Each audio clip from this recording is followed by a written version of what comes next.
You're listening to the 2011 Abu Dhabi Grand Prix podcast on Formula1 FanCast. To keep up to date with the latest Formula 1 news, visit www.formula1fancast.com, and you can also follow us on Twitter at Formula1 FanCast. Well, Sebastian Vettel might have won the driver's title at the final race last year at Abu Dhabi and have this year's championship sewn up, but the German failed to make it to the checkered flag for the first time since career last year, and that meant Lewis Hamilton was able to pick up his third win of the season in fine style. Ferrari's Fernando Alonso yet again put in another strong performance to finish second, and Jenson Button finished on the final step of the podium to make it a day to remember for McLaren. And Will Vincent is here with me to review the Grand Prix. And Will, considering the previous two Grand Prix at Abu Dhabi were pretty dull to watch, this time round that wasn't the case. It was slightly better, yeah. He had a bit of drama, a bit of overtaking for once. Still not as good as some of the other races throughout the season, but it's an improvement, to say the least. And plenty of battles throughout the field that kept us entertained from start to finish. I think this year the gaps between the teams, be it in like the Ferrari McLarens or your mid-pack teams or even at the back, it's so much smaller than it was last year that people really are having to step it up all the way through to the last lap of Brazil to ensure that they get the position they're after in the championship.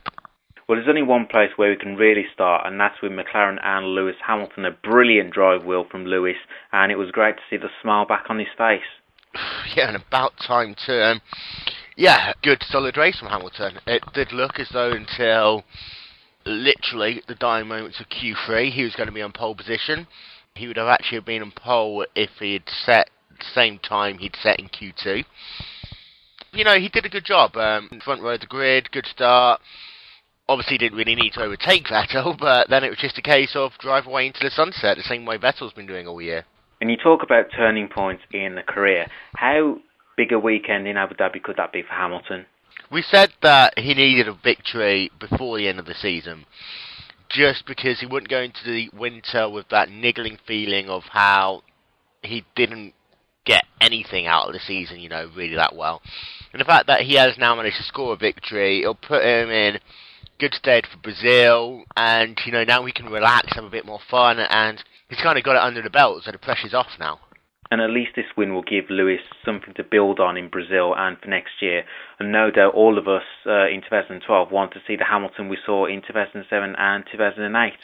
Well, yeah, if Hamilton steps it up next season and Button is as good as he's been this season, we're going to have some very, very good challenges for Vettel for his championship next season. Because I tell you what, one of those two guys has the opportunity to do well, and with both of them, then McLaren could well be the cars at the front or on the top step of the podium for a lot of next season. And teammate Jenson Button also had a decent race as he finished third, and Will, considering Button had a KERS failure, Jenson did a good job in the race and he had a good battle with Mark Webber. Yeah, and on a track like this, having the KERS when the car behind you's got KERS and DRS, when they made overtaking almost too easy at those points now, it was always going to be a disadvantage to him, but how he managed to overtake Webber again straight after Webber passed him the first time was amazing, and how he was so good on the rest of the track that it kind of almost negated the advantage drivers would get around him, and he did do a very good job considering. I mean, that KERS does give a nice big extra kick for the drivers in the race. Just briefly coming away from McLaren, there were two DRS zones. Were they effective in your opinion? Well, they did what they wanted to do. They produced overtaking at Abu Dhabi. But as far as I'm concerned, having gimmicks like DRS and KERS and all this, I think, it detracts away from what real racing is supposed to be, and that's real racing. I would much rather have a limited amount of times you could use KERS or DRS.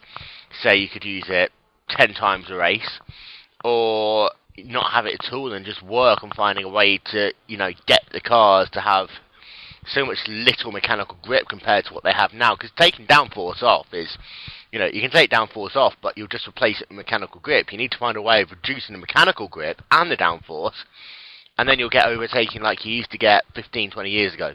And we know now that Jenson will finish ahead of Lewis in the drivers' standings, but it's still all to play for to finish second behind Vettel.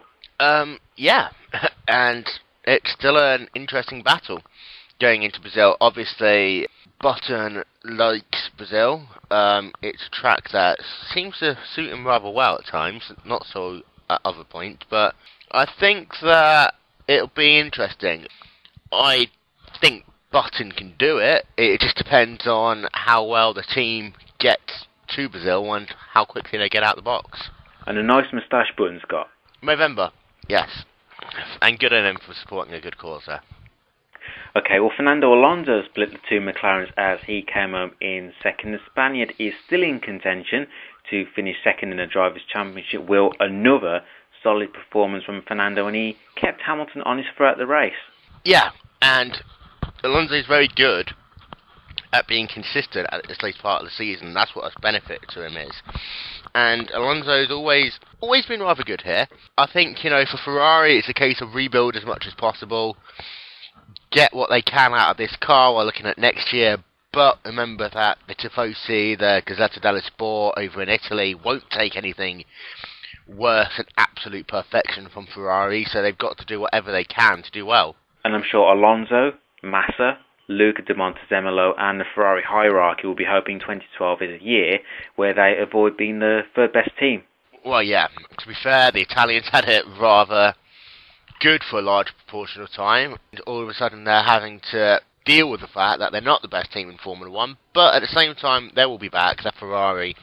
They've got a budget that no one could ever match. If they get their heads together, they can always come up with a relatively good car. It's just a case of how good that car is compared to everyone else. If he's given the competitive car from the word go in Australia, Alonso could be a real threat to Red Bull and Vettel. Yeah, and it will then be a case of if they can be consistently faster than McLaren, or whether it will just be they're occasionally faster than McLaren or occasionally faster than Red Bull. And essentially, it will just be a case of who makes the least mistakes and who can take more points off the other guys more often. For Felipe Massa, he had an incident-free race as he finished 5th. Massa is still yet to finish a race in the top 4 this year, surprisingly. And I guess Massa will reflect on 2011 as a season of frustration. Another frustrating year. He didn't have a Hamilton to crash into, so that helped. He'll be looking forward to Brazil. It's a track that he's always done well at, regardless of the fact it's his home Grand Prix. He'll be looking to step it up there, and to be honest, I think he just wants to get this year out of the bag, go to next season and see if he can get close to Alonso again. But he's falling into that Ferrari death trap of almost resigning himself to being the second best car in the team, and once you get into that, it's only so long until you're going to say goodbye to the team. For once, it was Mark Webber who brought home the points for Red Bull as the Aussie finished the race 4th. You mentioned earlier that Webber had a good battle with Jenson Button, but it was a missed opportunity for Mark to at least end up on the podium. Well, yeah, and pit strategy was kind of a little bit to blame there, but I think Webber had a solid race. You couldn't ask for much more for Webber. He did a good job. He didn't really do anything too wrong, per se. He just never seems to have the raw pace that Vettel has.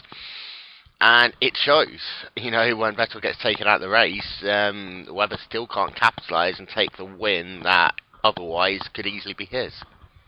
And if Webber wants to challenge his teammate on a regular basis next year, what's he got to do apart from winning races? Be focused, test a little bit more, improve his qualifying, improve his starts, improve his pit.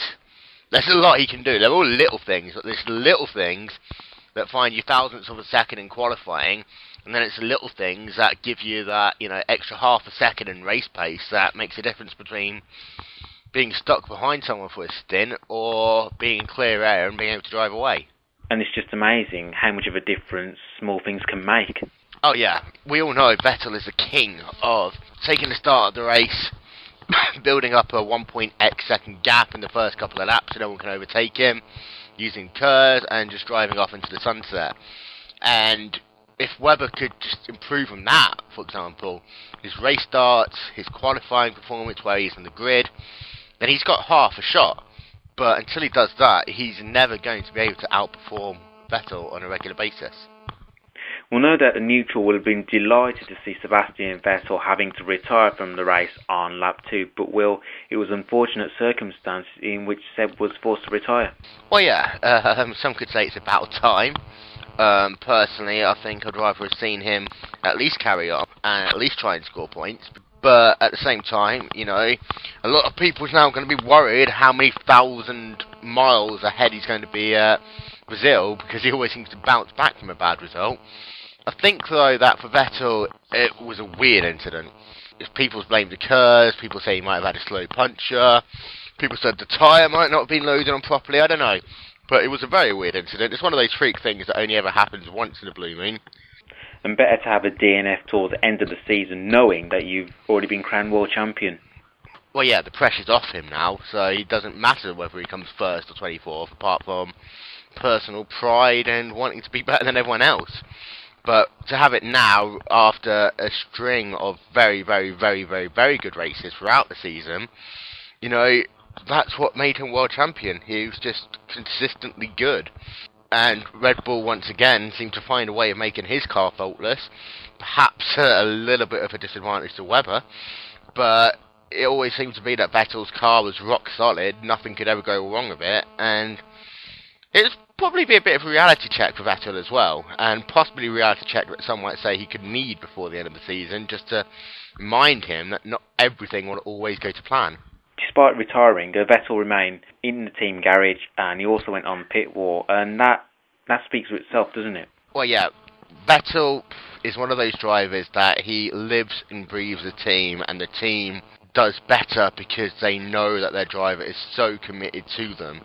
I mean, he could very easily have just gone to the motorhome, drunk a nice cup of carrot juice or something, and just chilled out. But he wanted to know exactly what was going on. He's already preparing for next year at the same track, and how he's going to win the race then. He's looking at every single little thing, you know, turning points, acceleration points, how he could have been faster during his race, and he'll build that all up. And he's probably got a big fat notebook he's written out by now with what I must not do next year, or what I must do next year. From one German to two Germans, both Nico Rosberg and Michael Schumacher finished in the points as the Mercedes duo came home in 6th and 7th. Best result the team could have hoped for, and but both drivers had a decent battle on the opening lap. Oh yeah, definitely. And it's nice to see teammates fighting with each other on track. Yes, they've got championship place points to finish for, but the fact that they're still racing is a good thing. It's a good sign that Mercedes have still got the pace this late in the season. Whether or not they've done this deliberately to secure their place and they're taking a bit of a backseat on their new car is yet to be known. But they've improved a lot over the season, and hopefully they'll just be able to carry that momentum forward into 2012. And we know Rosberg has signed a new contract with the team, and he'll be hoping, along with Michael Schumacher, that 2012 will see the Silver Arrow compete for race wins. Well, yeah, we have seen this with other teams in the past where they get to a certain point, and then they can't seem to get any further. BAR was like that for a period between about 2003 2005, but you've got Michael Schumacher on the team, you know, who's one of the most technically precise people there is in the sport. You've got Nico Rosberg, he's going to spend most of his career at Mercedes now. He's not going to be able to just move to another team. He's at that point where he's pretty much committed himself to racing at that team for a hope of a world championship, so he's going to be really focused. And when you look at the personnel they've got back of house, the talent they have, the people in the garage, you know, they've got all of the materials there to make a championship-winning car. They've got enough money in their pockets to help them along the way. It's just a case of how committed they are to doing so. Along with Mercedes, Force India had both of their drivers scoring points. Adrian Sutil finished 8th behind Michael Schumacher, with Paul Di Resta finishing 9th. 6 points for the team on Sunday, and you have to say, more or less, Force India are now down for 6th in the Constructors. Well, yeah, and it's a good result for the team yet again, and it's going to make Vijay Mallya even more difficult for all of his thousands of questions he's having to ask himself. But it's a really, really, really good result for the team, showing that they are at least a midfield force to be reckoned with. With 3 Mercedes-powered teams on the grid, unfortunately, one of them's got to be slowest, and that is Force India. but they're still doing a respectable job of being the slowest Mercedes-powered cars, and they're very often faster than, the Works Renault team and stuff like that, who's got a lot more money to throw behind. So what they're doing on such a limited budget is great. The team dynamics is great, the drivers are great, everyone's, put a lot into that car this year, and it shows of how well they've been able to be all through the season. Decent qualifying and a decent race, good solid weekend for the team, and they definitely have something to build on for next year. Oh yeah, definitely. And, we're going to Brazil as well, another track that Force India could do rather well at. What with some very long straightaways and some very tight, twitchy corners, which they always seem to be rather good at that combination. But it's a good, solid base for them for next season, and it's a case of, again, how well can they build on that? They can't let that momentum go to waste. They've got to sit down at the end of the season, get into the wind tunnel, get into testing, and literally just continue going in that direction, and hope that nothing stalls them too much.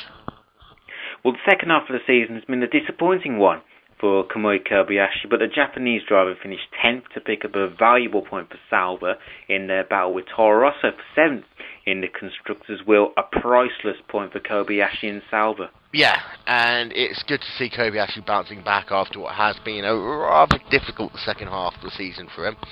Not always for his own fault, but I've said it before, it's one of those trends that Sauber's very good at the start of the season, but then they just trail further and further off the pace as the season goes on.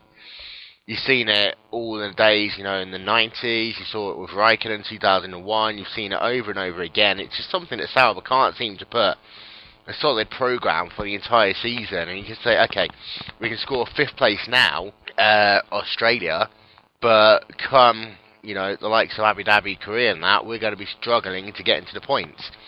And it almost needs to be they need to work on, just developing a car more of the season, because Formula 1's not a sport anymore where you can just make a car at the start of the year, and if it's good out of the box, it'll be good for the whole season. These teams are spending so much time and energy in making the silliest little parts week in, week out, that you've got to keep on top of the development game, because otherwise, overall, you're going to do worse off. Well, it wasn't the best of weekends for Toro Rosso, but Will, who can you see finishing 7th? If I had to pick one, I'd pick Sauber. And that's only because you've got Perez in the team, it's a close enough to home Grand Prix for him. Kobayashi is going to probably do something crazy at Brazil and overtake 14 cars into turn 1 or something ridiculous like that, like only Kobayashi can. I think Sauber will just pip it.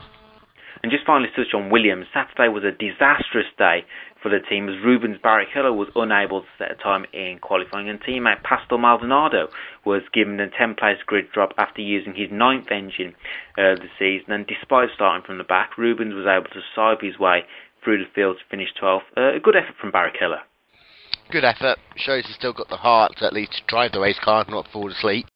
It's such a difficult time for Williams, and they've been in this difficult time for so long now that, it's heartbreaking to watch, when you consider the history of Williams and the team that was the last of the privateers that always used to be the team that didn't have the money of everyone else but still was able to kick everyone's backsides in the racetrack, and now it's almost just like the shadow of their former selves when they're on the racetrack, and, it's disheartening to see, but they've got a couple of technical changes. They've still got rumours flying around all over the place. It'll be interesting to see how they build on for next year, who they build on it with, and yeah, it'll be interesting to see whether or not the new people they've got will actually help out. And I don't intend to offend Kimi Raikkonen when I say this, but I'm sure many of us would love to see Rubens remain in Formula 1 next year. Well, yeah, Rubens is a likeable chap. He's a fast driver. He's got the raw talent.